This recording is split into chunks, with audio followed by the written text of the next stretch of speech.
Kalau kita lihat, tadi kita dengar apa yang dikatakan oleh Megawati Soekarnoputri bahwa nanti dulu dong, ini yang memang yang ditunggu-tunggu nih sikap politik dari hasil rakernas. Tapi kalau kita ingat di awal, sebenarnya yang menarik adalah ia mengatakan bahwa dalam PDI-nya, dalam pidatonya Megawati kembali mengungkapkan istilah tidak ada tuh koalisi atau tidak ada juga oposisi di sini, yang ada adalah kerjasama politik. Itu kan sebenarnya sudah sering disampaikan oleh Megawati. Ditambah lagi tadi dengan kata-kata yang nyeleneh, yang ciri khas Ibu Megawati.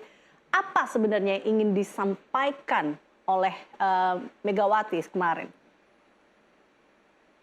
Ya, dalam konteks ini Bu Mega dan juga PDIP tampaknya sedang melakukan time buying strategy untuk menunda, menentukan dan juga menunjukkan sikap secara clear dalam konteks positioning PDIP di hadapan pemerintahan baru nanti, yaitu di bawah kepemimpinan Prabowo Gibran.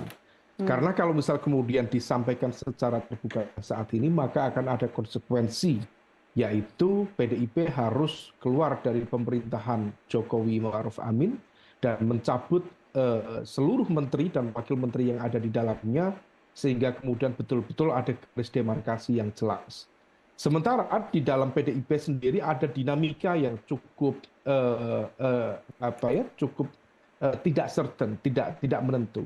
Ada faksi yang mencoba bernegosiasi, berkompromi secara kepentingan, tapi ada juga faksi yang lain yang mencoba untuk tetap firm menjalankan fungsi, meskipun Bu Mega tidak mengakui ada istilah oposisi, let's say, yang berada di luar pemerintahan menjalankan fungsi check and balances.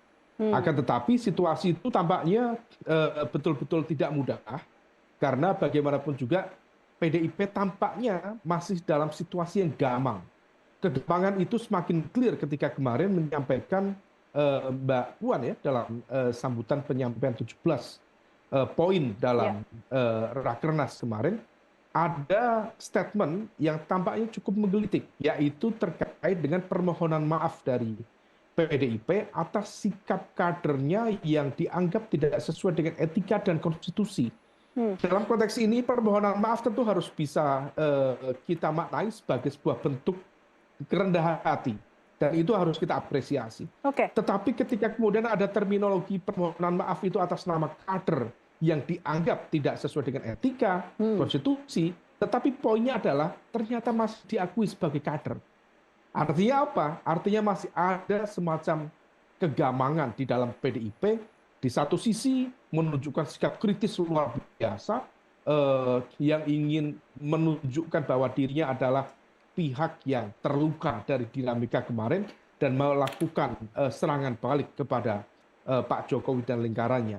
Di sisi yang lain ternyata masih belum clear, dan ketidak-clearan ini tampaknya mencoba untuk diulur sampai di momentum di momentum Oktober 2024 mendatang. Kalaupun Mbak nanti akan bergabung, besar kemungkinan ada dua opsi. Kalau PDIP ternyata bergabung, maka kemungkinannya satu, ada pihak yang mencoba untuk bernegosiasi dan juga berkompromi, dan ini mengindikasikan bahwa ada pihak di dalam PDIP yang dalam terminologi Bu Mega goyang-goyang dan tidak begitu firm terhadap pendirian. Nah, yang kedua, kalau misal kemudian PDIP ternyata masuk, barangkali ini bisa menjadi alat untuk menunjukkan kedekatan antara PDIP dengan Pak Prabowo. Memang tidak ada masalah antara Bu Mega dengan Pak Prabowo, tetapi bisa saja itu dijadikan sebagai alat untuk menggebuk balik